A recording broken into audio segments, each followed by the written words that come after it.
Beautiful. Can you hear me all right? Everything good? Everything's good. Great.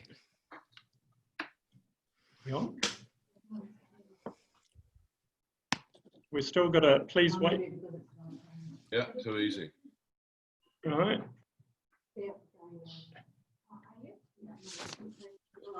Right. Good morning, everybody. Welcome to this morning's webinar with Qualmark in association with Mentemia. And look, just would like to welcome you all here. Hope you're having better weather than Auckland is at the moment. We've just done a bit of a roundup around the panel, and we decided Auckland's probably better than Christchurch, but only a little. But look, we've got a great panel here this morning to discuss mental fitness, mental health. So I'd just like to introduce them. Then each of the panelists will talk amongst ourselves, and then look, there'll be some time for questions from the floor. So please put those through in the Q&A code. But look, I'd just first of all like to introduce Anne Newman, who's General Manager of Christchurch Adventure Park, and previously JK from the Crusaders, I might add. So we could have just a little bit of to and fro here in a moment. Since opening the Christchurch Adventure Park, Anne and her team have been confronted with all manner of challenges. We've had natural disasters, including the Port Hill fires, and obviously now through into COVID. The focus of the part is very much on active wellness. So Anne has got a great depth of knowledge to draw on in both motivating her team and also motivating her customers and bringing people back to the park and I guess an active rebuild, which is what many of you are now facing. So welcome, Anne. Welcome, thank also you. Also joining us is Dr. Fiona Crichton. Fiona is a psychology specialist and a former litigation lawyer, another person that's seen the light and left the legal profession. And Fiona is the clinical lead at Mentemia. And in the engagements that I've had with the team here, I really have enjoyed how you actually bring the human side to the science. As a geographer, you can explain things in terms I can relate to. Great. So welcome, Fiona. And Sir John Kirwan, usually the one you don't have to introduce. Obviously, JK was an All Black. We always talk about that try in the first Rugby World Cup back in 1987, and obviously then went on to be an international coach. I won't mention the Warriors.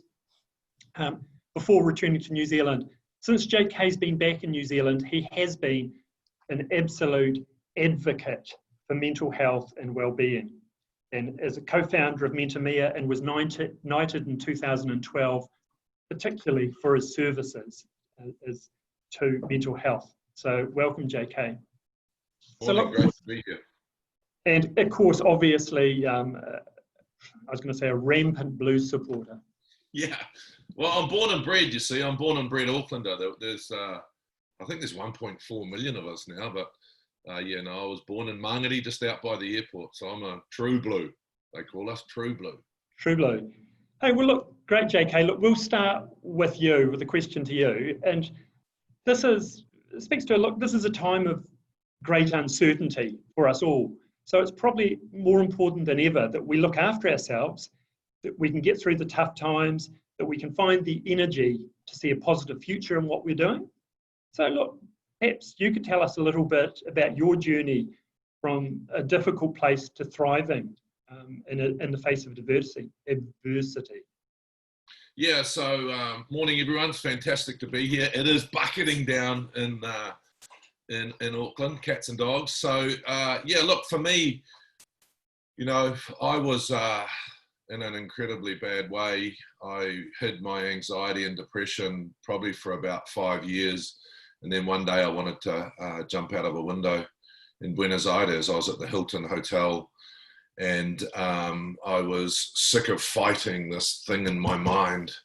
And luckily the guy lying next to me said to me, JK, you've got a good heart. And that saved my life at the time, really. And so the next day I played a test match for the All Blacks. I scored 2 tries against Argentina, but that was irrelevant because it was like watching a dream.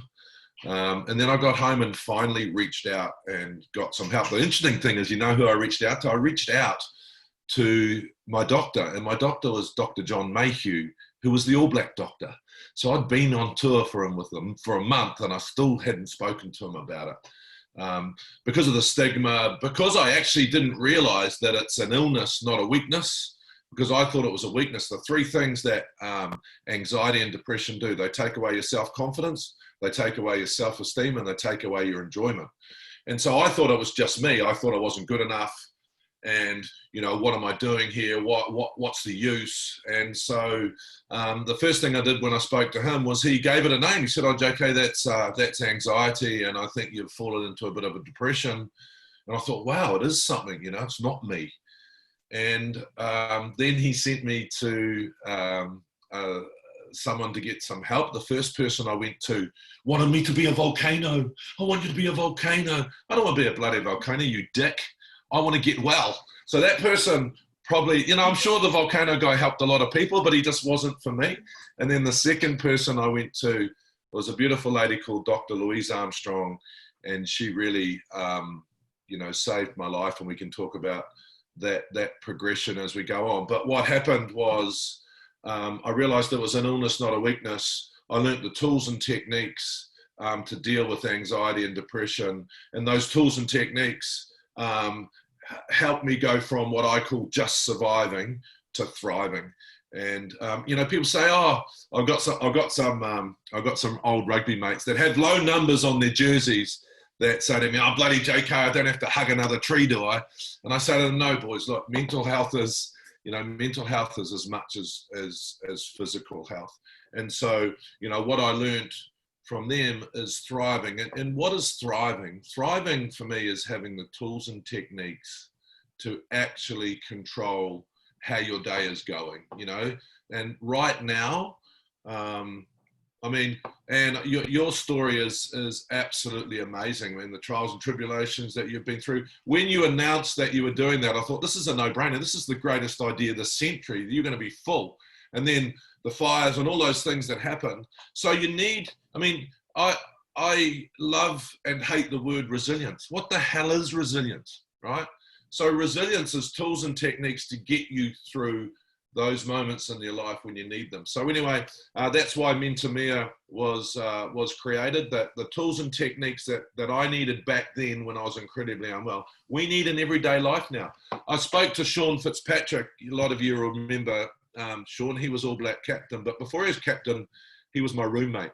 Horrible, absolute horrible roommate. You don't want to room with a hooker, I tell you, they're terrible. But anyway, when he became captain, I didn't have to room with him anymore. Brilliant. But I spoke to him the other day and he said, you know, JK, when we grew up, our parents would talk about the Great Depression and the war, and, you know, our grandparents would talk about these all things. He said, we're going to talk about COVID, right? And that is so true. So we are in a special time in our lives where we need extra tools and techniques to help us through. So, yeah, sorry about that. I went on a bit of a tangent there, but yeah, so sorry about the long introduction. No, thanks, JK. The image of rooming with a hooker is going to stay with me all day. Yeah, not good. Yeah, not good. Which is not a good one. But and as JK mentioned, and I said in my introduction, you've faced some really significant challenges over the years operating the adventure park. Just really interested in some of the things you've focused on to get through the tough times, keep yourself, and also to keep your team and staff motivated. How have you stayed connected? How have you rebuilt, got back on your feet? JK mentioned the word resilience. You are the embodiment. I have to say, I'm a bit like JK. It's one of those words that someone says, "Oh, you're really resilient." It's one of those words I think, "Oh, not that word again." But yeah, for those of us you that don't know our story, we were 6 years in the planning. We had about 36 resource consents to get through, and we ended up going out for sort of funding of 25 million to get this attraction in Christchurch off the ground. We opened in December 2016. and we were only open for 7 weeks, and then the Port Hills fire went through, and it destroyed 2/3 of the adventure park. So the previous kind of 7 years went totally out the window. We were closed for 10 months in total. We had to get rid of probably 80 to 90% of the staff that we'd just hired. And it was really, really tough to see something that was your vision, something that was so positive and so exciting for Christchurch as well as the sort of wider New Zealand, to see that kind of actually physically go up in smoke was pretty tough. During those 10 months, we also had a flood event. So what had survived from the fire then went through, and some of our village then got flooded just before sort of halfway through that period. We then reopened and went through kind of a good 2 years, and then we closed down to COVID. So we have had a bit of a roller coaster ride. Rather amusingly, we are all about active wellness and being good for your mental health and bits and pieces. And actually, we're so focused on making sure that we're an environment for our customers that sometimes as employees and staff, we sometimes forget about that for ourselves, which is really, really interesting. One of the things that I found, and a number of things I've found throughout doing this, is I think during the times of crisis, the adrenaline gets you through an awful lot of stuff. And it's kind of, you're expecting things to come up and happen, but actually you're getting through it. We've found with our staff and through moments, it actually is a bit further down the track that it tends to hit people. Well, it has in our circumstances. You know, after COVID, during lockdown, I was very much worried about the staff and how everybody was going. But it was actually a month later, once we'd been open and operational for about a month, that everybody kind of hit this wall. And I think it's that kind of come down after dealing with some of the bigger things that it really comes through. I think some of the things that we've found as well is it really helps to focus on the bigger picture and what, say for us, the park is about and what it brings to Christchurch, drawing the strengths of our customers and the people around us that love the place, because we can get very much bogged down in the detail. And you know, we focus on the smallest things, but it's actually for us is celebrating the small wins. And that's really, really important for us to be able to do that, because otherwise you'll just get tied up in knots looking at things. I think also being very open and honest with our staff as well, you know, and sort of saying that things are going to be tough and they actually know where we are as a business.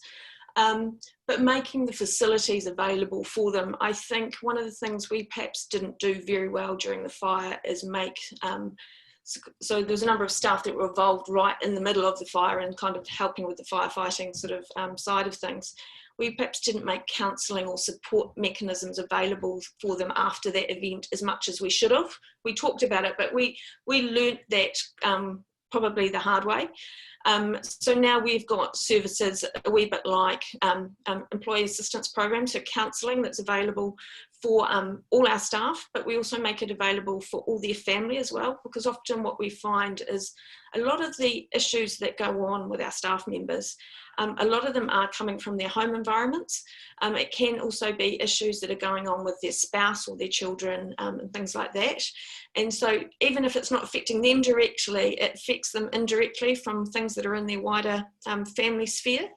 And so things like Mentemia and stuff like that, Mentemia, has been great. I've signed up to that in the last couple of weeks. I've actually found it really, really useful because it's actually given me time to actually, it reminds me I've got a wee alert that goes on in the evening, and it actually forces me to think about my own mental wellness.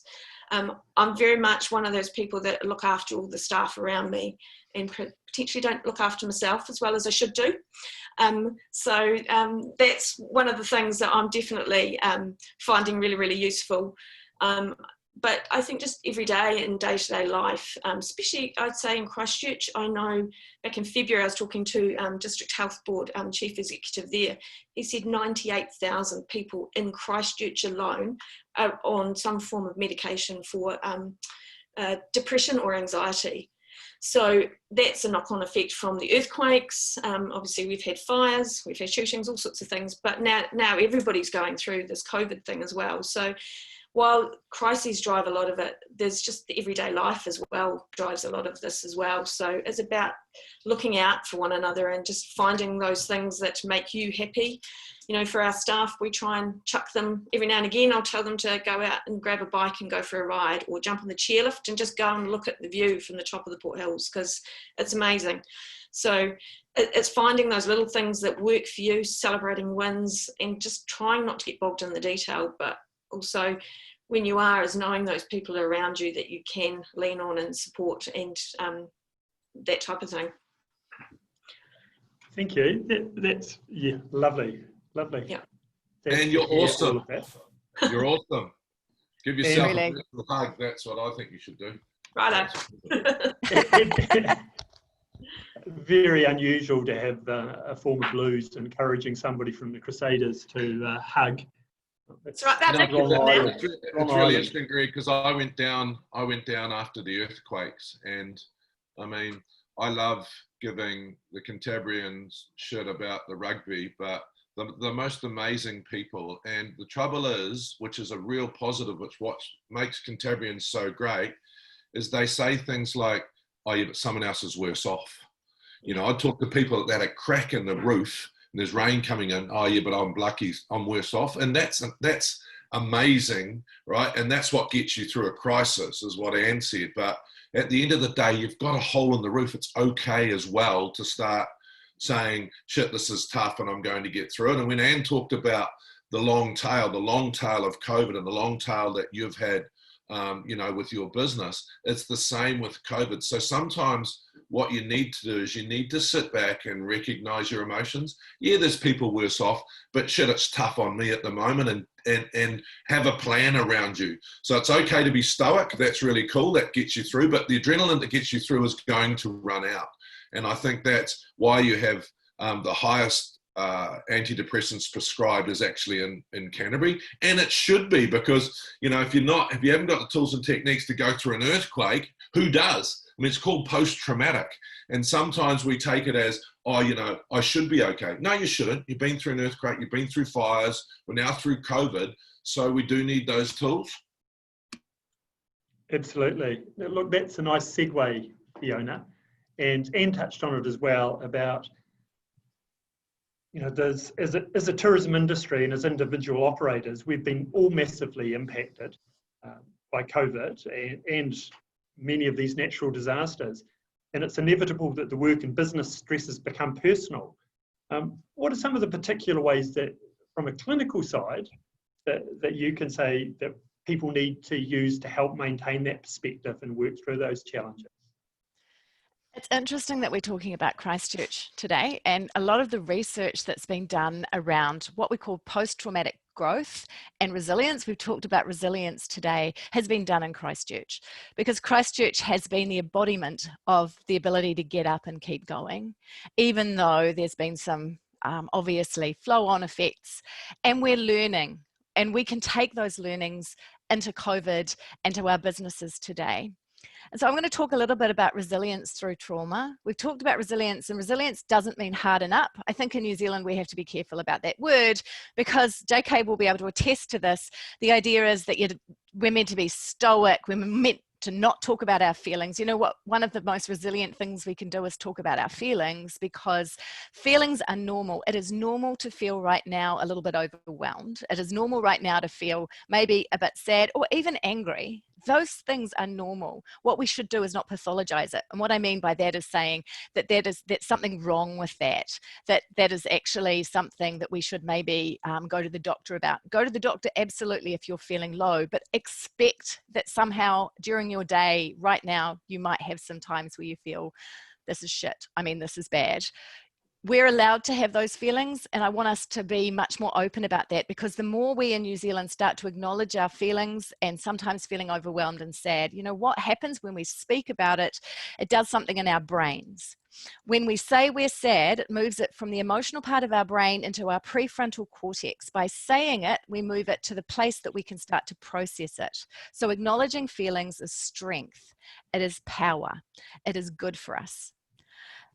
the research shows us that resilience through trauma, there are 3 things that people who have things like cancer and they have real trauma that goes on in their personal lives, that there's a difference between people who feel overwhelmed and those that get through. There are 3 things. I'm not saying everyone needs to have them, but it is interesting to think about it. One is that instead of saying, why me, it's why not me. And I think we've all had that around our businesses, our families. Sometimes it can feel like I've just had enough. Look at what's happened with Christchurch. It does feel like enough. How can we have another one thing? The truth is it's all quite random. It can happen to any of us at any time. It's really, why not me? This can just happen. The second thing that people who are really resilient have is that they learn to focus on the things that they can control and accept the things that they can't. In Mentemia, we have a worry map that helps you do that. But when you're focusing on what you can control, you move into action. So if you have a business which is struggling right now, think about the things that you're able to do, not lament the things that you can't do, because that's just wasted energy. And we have ways that we can help people to get there. And the third thing that resilient people in general have is the ability, like Anne, to see the benefit. Sometimes when we're in absolute crap, we need to sit back and say, okay, this is a really crappy situation, but what have I learned? So some of us through COVID had better interactions with our family, maybe better interactions than we've ever had. Maybe it's given us time in the tourism industry to understand that actually we have to start looking after ourselves, not just our customers and the people that are coming in. So there's some benefit there. It doesn't mean that you have to sit around skipping saying, yay, COVID. That's not it. It's just saying, is there something in this absolute hellhole and hellscape that I can take and say, actually, that was a benefit, that was something that I didn't know before. And when you do those 3 things, say, why not me, focusing on what you can control and seeing some good in it, you tend to bounce back from stress better and you're more resilient. And the last thing is do some really fun things every day. Even if it's just a silly thing like a little dance in the kitchen, because when you do a fun thing in your day, you light up the pleasure centers in your brain. Think about it during your day. Think about, tonight I'm going to get in the kitchen and I'm going to cook something and I'm going to have a little dance. And the anticipation of it sparks a little bit of dopamine, which is our reward chemical, and we'll start to feel better. So those are some big things I've talked about and some little things that you can do. Lovely. Look, I'm certainly not going to ask my team at our meeting this afternoon to do a little dance. I think that wouldn't be good leadership. But Anne, you touched on great leadership. Get into it, mate. But bring in a little bit of boogie, son. Bring it. Not me, mate. Not me. But Anne, you touched on issues around leadership when you introduced. So I was just going to go back to all 3 of you. And there's obviously some really tough decisions that businesses are having to face at the moment. So I'm really interested in some of your views about how some of those decisions can be dealt with, what's important, what advice do you really have around leadership at this time? And, you know, look, I certainly, when we've spoken as a team, both the group here in the office in Auckland and a dozen TBAs, which many of the members will know, we've talked about Mentemia app and everybody has downloaded it and is using it and things. And, you know, that's been really powerful. And all of them have talked about how it's provoked conversations. But I am interested in just a few pointers on leadership. Yeah, I think for me, there are no books about this shit, right? So I was speaking in a conference the other day and Fiona was there and the person said, we don't need to look back in 2 years' time and read the books about what we should have done, right? So no one knows how to lead in this moment. And I think that is an incredible moment for leadership, right? So this is what I say. There's no blueprint on this because you can't have a blueprint for it. So the best way to do this is to actually be open about your communications, right? You need to try things, but people need to realize they could fail because we don't know. And you need to be incredibly honest. So we're going to try stuff, but also reciprocal, because if you're leading, the people that you're leading, you need to create that environment. For example, my sister rings me the other day and says, oh, I loved working at home. I'm not going back to work. I said, well, that's interesting. Have you spoken to the boss? She went, no. And I said, well, you better speak to the boss. And she rang the boss, and the boss said, no, we're all coming back to work. She went, oh, shit. You know, but the good thing is we internalize a lot when we're under pressure. So you need to actually externalize that stuff as a group, right? Who's feeling uncomfortable? Who's not enjoying this? What do we need to do? Now, we don't have all the answers, but we're going to try some stuff. We're going to do some stuff, but it's not all going to be perfect. And you need to lead like that and be incredibly honest, especially about what the future looks like. And then I think the other thing that's really important is you need to work on a daily, I mean, I live on a daily basis, and I think what Anne was talking about and Fiona were talking about before, just be great today as a leader. Be great today. Don't worry about tomorrow. Don't worry about yesterday. You need to be great today. But they're my three things, you know. Open and honest about your communication. You need to try things, but explain that they could fail. And make sure you encourage your people not to internalize, but to communicate with you about their stresses. Yeah, I'd say exactly that is about, you know, you have to make some really tough decisions during this time, whether you have to let people go. You know, as a leader, you see a lot of the stuff on the financial side. So you're sort of carrying a lot of that forward focus of where the business could and couldn't go. But it's actually about, I reiterate what JK said, it's about being really honest with the staff and actually being really human about it as well. So, you know, actually saying to staff that actually, you know, I don't want to make these decisions either, but I'm going to have to make some decisions for the good of the business, but involving them and bringing them on the journey as well. And actually, you know, I've confided a lot in my management team in terms of some of the stuff that I find quite, you know, difficult having to deal with. And actually, sometimes as leaders, we don't have the answers. We've not been through this either before. So it's actually being vulnerable and sharing that with that wider group. You don't have to show all your vulnerabilities, but, you know, sort of sharing that.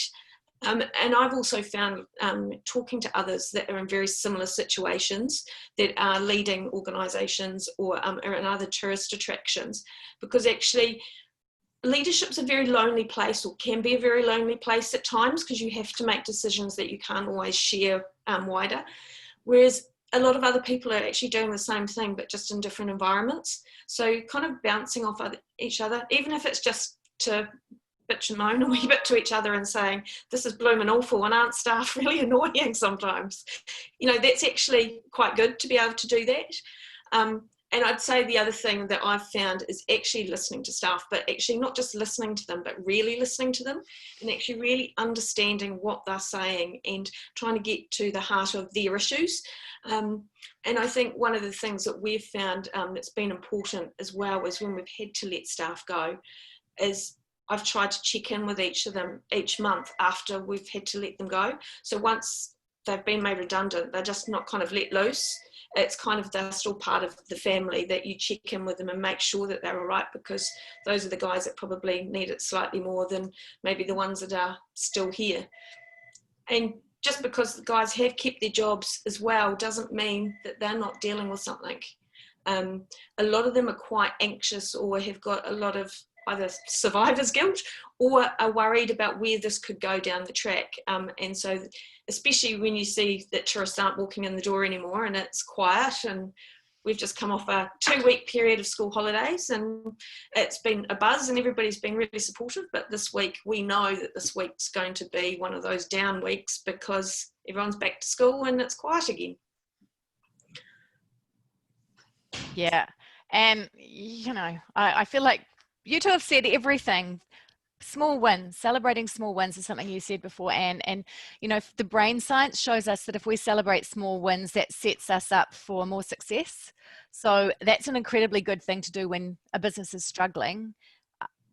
Open communication, both JK and Anne have emphasized that, because you know what? People are frightened of what they don't know about.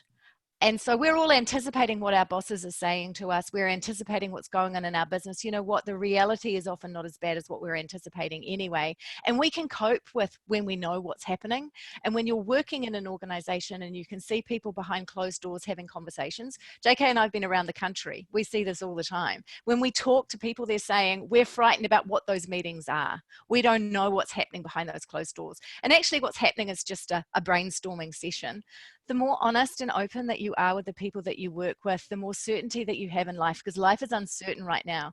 We can cope. Speaking as someone who now works in an organization, I've always worked for myself. I now work in an organization. I want to know what our struggles are. I can help maybe, but also I can see what the future is or what might be coming down the pike. And then I can, maybe I've got some ideas that I can share with you. So communication is empowering. It's also makes good business sense, because sometimes people have great ideas. And if the worst happens, you do have to let people go. And this has happened. It's happened in my household. My husband is not working right now. Is that we can deal with it because we talk about it as a family and we talk about it to other people who are in that situation. And the last thing that you said, Anne, which I think is extraordinary, and it's something that we don't emphasize enough, is mentorship or just companionship when you're a leader. Finding people that you can talk to. Talking and sharing also does that thing where it moves it from the emotional part of the brain into the prefrontal cortex so that we can start to solve problems. And honestly, that whole thing about a problem shared is a problem halved, all those stuff that our grandmothers told us, we now look at the brain science and there's actually really good reason why that works. So the great thing right now, when we look at the silver lining, is that we are all in this together. A lot of people are going through the same thing. So a lot of the shame that we used to have when our businesses were struggling or we'd lost our jobs, well, that's actually part of the new normal. So let's talk about it more and normalize it, and then start to look at how we can maybe capitalize on some of the things that are the challenges. Framing it as a challenge, that's the other thing that brain science or the evidence shows us, is that the people that call stress challenge do a lot better than people who feel overwhelmed and say this is a stress and I can't cope. Even just saying the word, we're facing some challenges, can be helpful. They're little things, but in terms of what happens with the way that we might be able to solve them, that can work as well. So, but mostly I think we should just listen to Anne, because she's pretty much nailed it. Thank you. Look, some great advice from all of you. And look, I also agree, you know, being able to talk to somebody about these things and share something.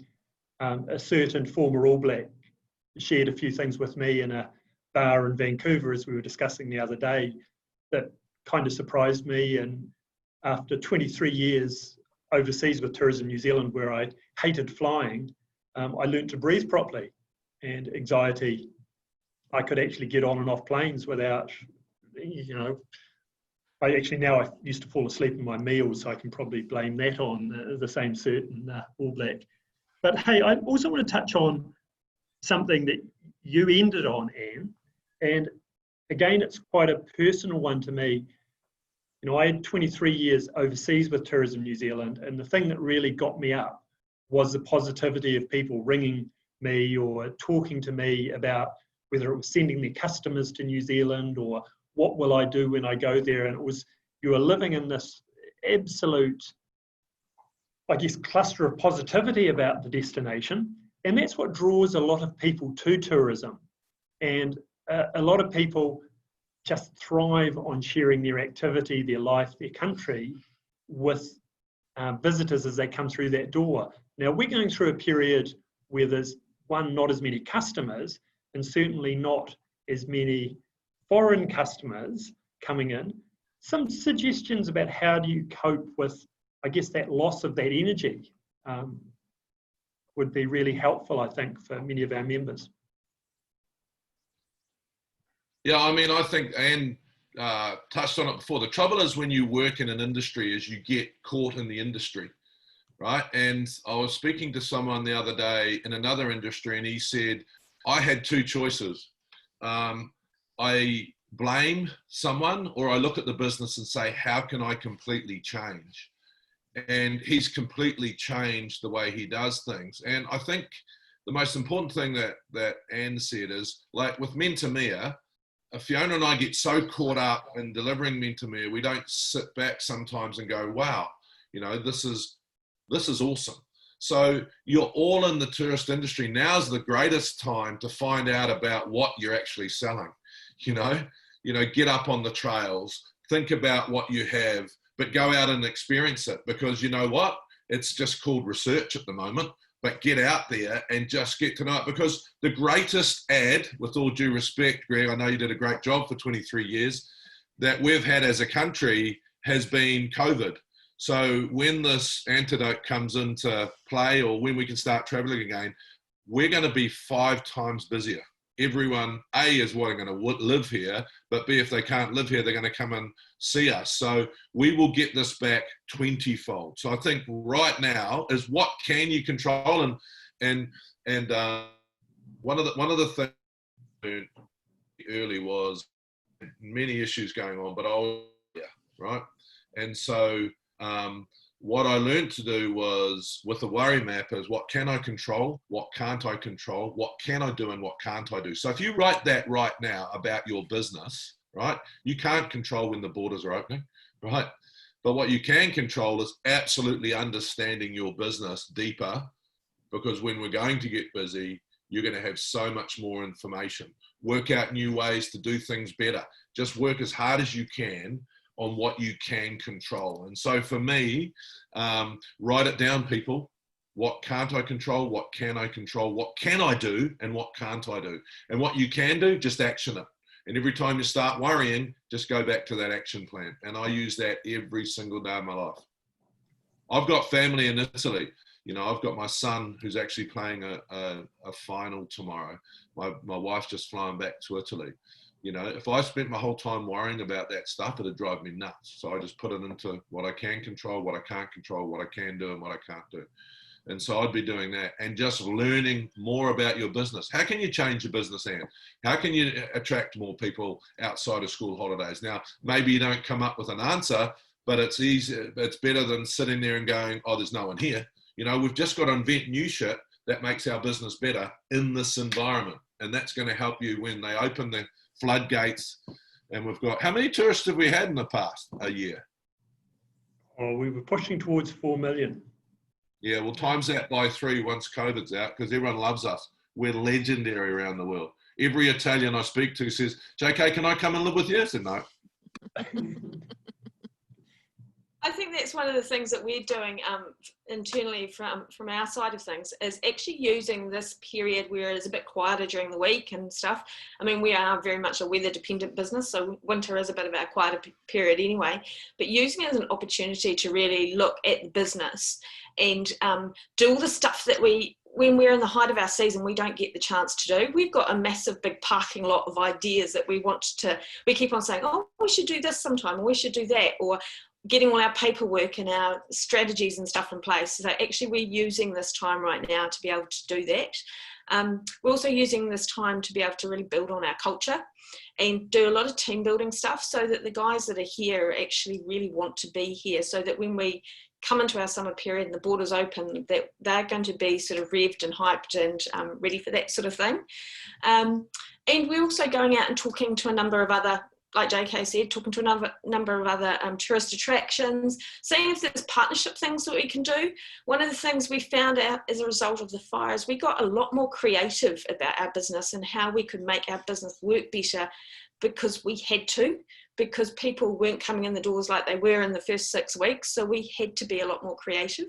So it's kind of using that time. And one of the other things that we're doing as well is just doing little things like some random acts of kindness. So going off and giving some zip lines out to some people, because we know that by just giving one zip line out, they'll normally bring their mate and they'll pay. So, it actually makes us feel good, so that we're doing some random acts of kindness and getting people into the park in that sort of way. And I'd say one of the other quite random things that we're looking at actually is we've been working with, prior to COVID, the Court Theatre here in Christchurch, and looking at when somebody does the same job day in, day out, and that could be like a lift operator who's putting people on a chairlift, how do you bring your A game every time? And so we were talking to the court theatre, saying how do actors come and put on a play and put on a first class play every single night when they're saying the same script in and out. And so we were looking at that from a guest experience perspective before COVID. Now we're looking at it as how can you bring your A game and use some of the skills from, say, actors and theatres while you're feeling flat and down, or you might not really want to be there because not many people are walking through the door. So we're trying to be creative, but it's not easy. And I'd say one of the other things is we're trying to empower our staff to come up with ideas as well. That might be a selfish thing on my behalf, so it doesn't sit solely on my shoulders, but everybody is kind of in it, and they've got some really great ideas, so kind of involving them and empowering them to come up with ideas and get out and talk to people is really important too. Wow, Anne, you know, I'm in awe because you're actually living and breathing the stuff that we often talk about in theory. So that's incredibly empowering for us, because these are the messages that we talk about a lot. And often we don't know how often we try to do it in Mentemia, but it doesn't always work because we don't always walk our talk. So I'm going to go away now and think about some of the things that you've been saying. What I think that happens during times of crisis and trauma is that sometimes that's when great innovation happens. I say to people in my business who make mistakes that a mistake is an opportunity for growth. It's like the world's made this great big mistake, right? COVID is a mistake on many, you know, from the climate all the way through to a lot of things that we could say that as human beings we might have done a little bit wrong. This is our chance right now to take a breath and to start thinking about things differently. We can sit down and give up. Sometimes it feels like, and that's okay to have a day like that, feel like this feels too much. But what we can do is look at the things that, again, as JK said, it's the things that we can control, and maybe this is the time to innovate. So I love that you're talking to your staff, framing it as empowerment, because it is empowerment. It's saying, you know, what do you think? Sometimes people have things in their head that they've never thought to say because they just didn't have the space to say it. And I know that people in the tourism industry do get often their energy from people coming in and showing this beautiful country or the things that you're doing. So yes, bring in the community if you can. I've just been up in the Bay of Islands when everyone in the Bay of Islands was a local. So locals were coming for dinner, but they usually wouldn't. That there are ways of bringing the community in, if you're getting your energy from entertaining, then try and bring people that you might not have thought about before because you've been too busy. Take the opportunities if they're there. Go easy on yourself as well. Be kind to yourself if you are having days when it just doesn't feel great. That's okay as well. Compassion for self and compassion for others are a way of looking after our mental well-being. But also saying, is this my opportunity right now to do something that I might not have done in the past, and I'm not sure if it's going to work, but now is my time. And that's a way of reframing what's happening right now. And when we reframe things to be an opportunity rather than a kind of crisis, that's when things start to shift in our mind, even if it just feels a bit better. It doesn't feel quite like we're walking through setting concrete just by saying, okay, what's the challenge today? So I think, Anne, that I hope you're writing some sort of blog because your ideas are amazing. It's incredible to hear, and congratulations to you. Yeah, I just want to add to that. I think that I'll have a bit of you'll like this, Greg. So my sister rang me, she rings me often and says, how you going, little bro? And I said, I'm fantastic, Jude. And she says, why? And I said, well, I just looked in the mirror. She goes, oh, you dickhead. You know, but I think one thing as leaders we forget to do is say congratulations to me. Now I don't love myself, but it's just a message to my sister to actually, and for leaders, and you go home at the end of the day some days and you've dealt with 400 million problems, and sometimes instead of actually saying congratulations to me, I got through today on your drive home, and shit, haven't I done well? So just a message to the leaders as well. You know, don't forget to say congratulations to me, right? And it can be something that you do by yourself, but you're doing a great job. You're going to make mistakes, but shit, we're nailing it, you know, and I think that's really important. So the last thing you should do every day is say, you know, I just looked in the mirror and shit, I'm feeling good. No, say congratulations to me. It's important because we forget it because you keep driving home with all the issues, you know. You keep driving home thinking, shit, what's tomorrow going to bring, instead of actually forgetting that day. Boom. I'll tell you a little zebra story, which I love. So Zebras Don't Get Ulcers was a book I read when I was incredibly unwell. But basically, I'll summarize the story pretty quick. So the zebra's in the savannah and he's eating grass, and out of the bush comes a lion and chases his ass, right? And they're having this big chase, and the zebra gets away. What does he do? Goes back to eating grass, right? What does a human do? We worry for the rest of our life about the lion coming out of the bush, and you can't do that. You've actually got to go, right, I've nailed this. I need to go back to eating grass, not worrying about what might happen, because it's a wasted energy. So congratulations to me, and go back to eating grass. Lovely. I love that story, JK. And what I was going to ask again, all the panelists, are just some of those little tips and ideas and thoughts on those habits. And I'm going to take my glasses to the bathroom tonight so I can look myself in the face in the mirror, which before bedtime is probably pretty frightening, and congratulate myself for getting through another day. But just really interested in some of those little techniques, habits, regular things that you can do that will have positive effects, build resilience. And, you know, I've mentioned it before, and Anne mentioned it, that we have been on the app, and the little reminders and many of those things have been really helpful. And I'm looking around the table, I've got 3 others from the Qualmark and Tourism New Zealand team sitting around the table with me, and there's been nods and smiles on some of those mentions. So again, just perhaps you could touch on a few of those. This is, you know, just before the elevator pitch in terms of using the app, but just interested in a few. Yeah, so when I started learning about my mental health, I thought it was going to be really complicated. I thought, you know, I'm really unwell. This is going to be really hard to do. But like I said, when I had to take antidepressants, and I went to the psychiatrist, the good one, not the volcano guy. And she said to me, JK, you need to start attacking your anxiety and depression with some techniques. And you need, firstly, to learn how to breathe. And I went, what do you bloody mean? I'm standing in front of you. I am breathing. I'm alive. And she said, no, you need to learn how to breathe properly. And like I said to you, Gregg, that's how I attacked my anxiety, especially flying.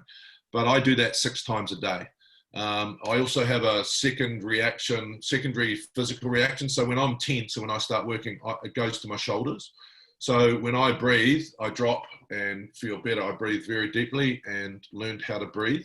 I also have a monkey brain. So I call Bob my monkey. So I tried, and if you can meditate, everyone should try meditation. You should try yoga, you should do that sort of stuff. But I can't do that. I wanted to kill the teacher after 2 minutes because Bob the monkey's off on his own little trip. So I'm an active relaxer.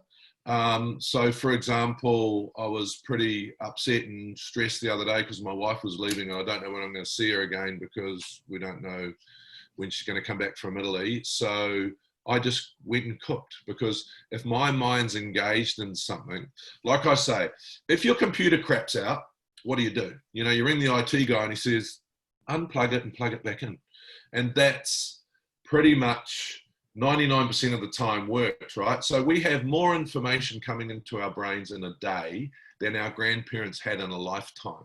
So we're on overcharge. So you need to unplug it. So every day I start with a shower and I feel the water.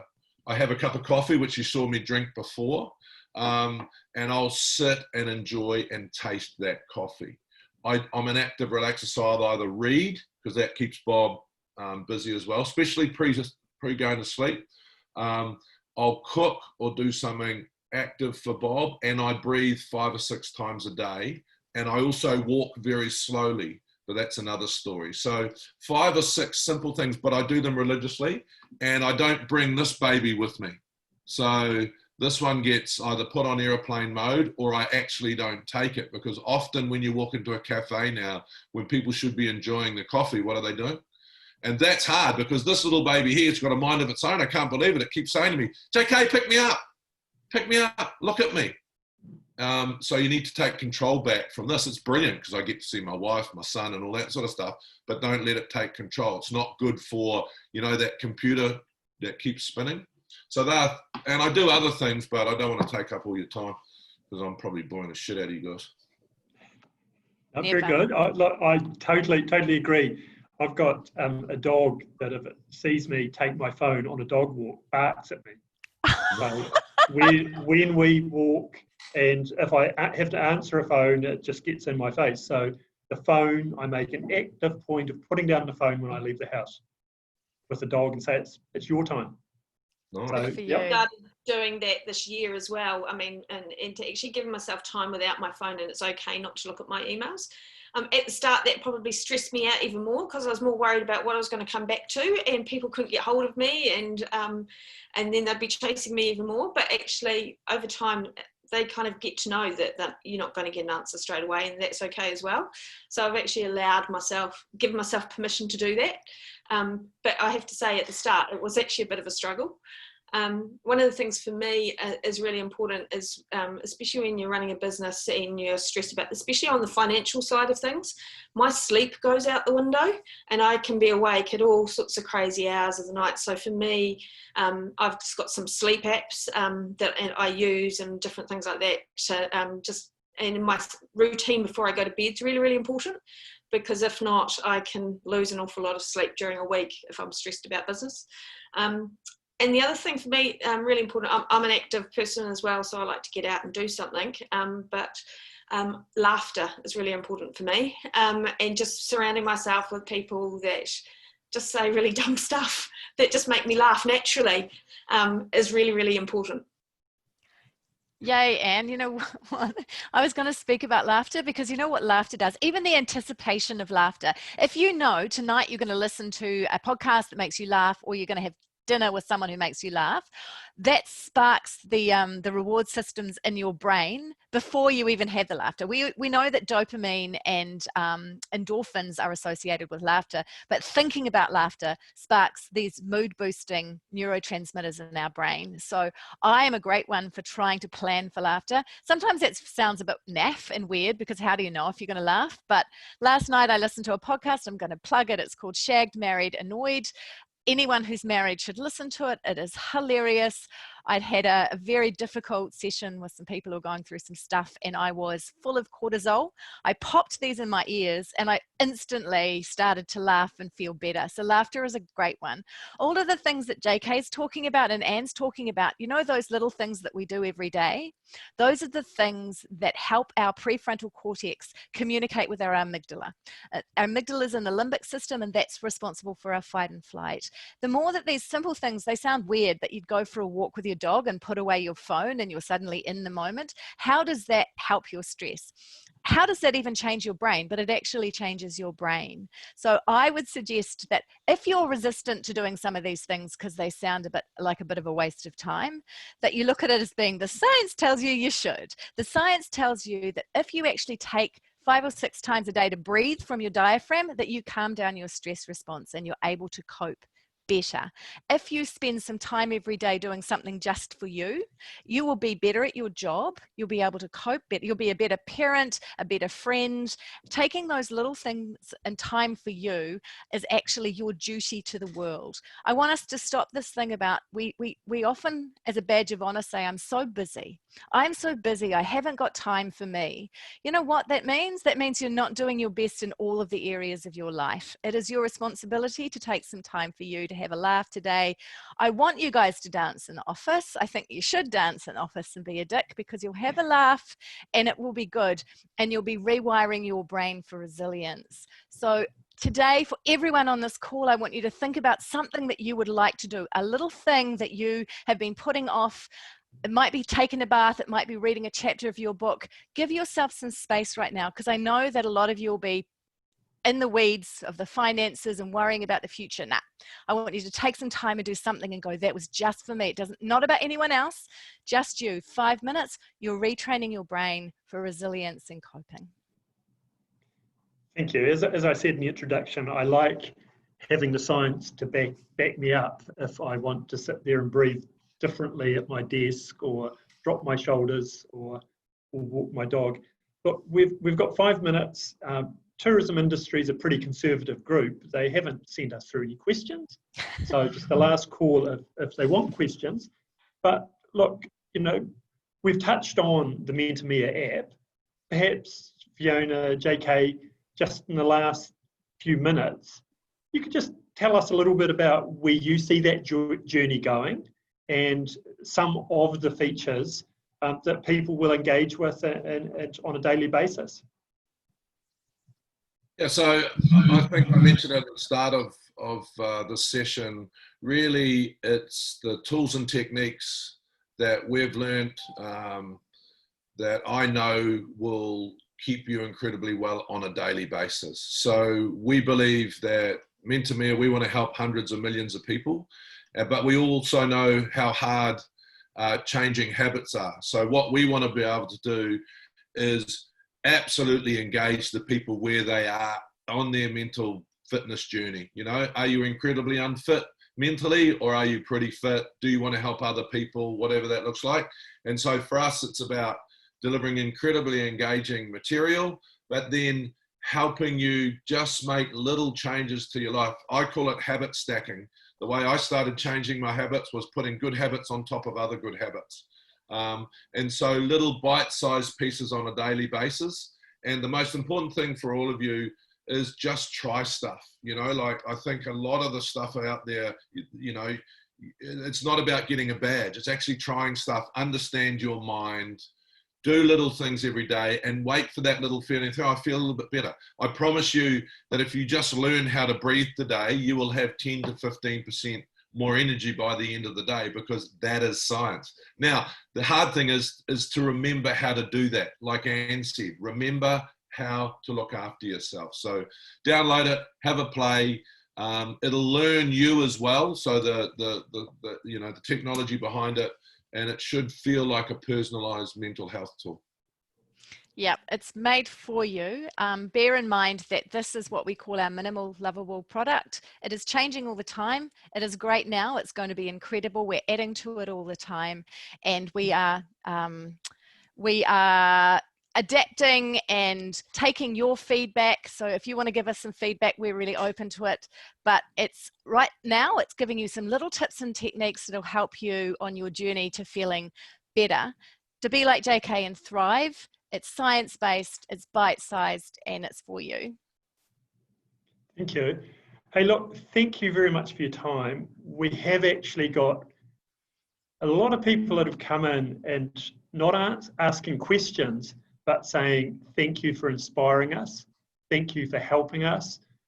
People that have downloaded the app and are looking at it and using it and saying great.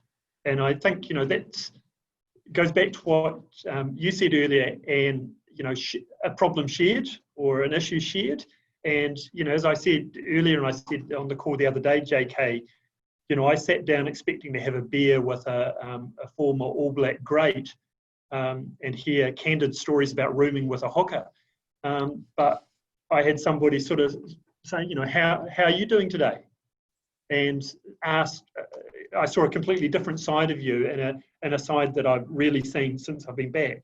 So I'd just like to say thank you to all three of you for taking the time, sharing with us some great examples, your knowledge, and inspiring us above all to do little things to improve our lives and our days. So thank you very much.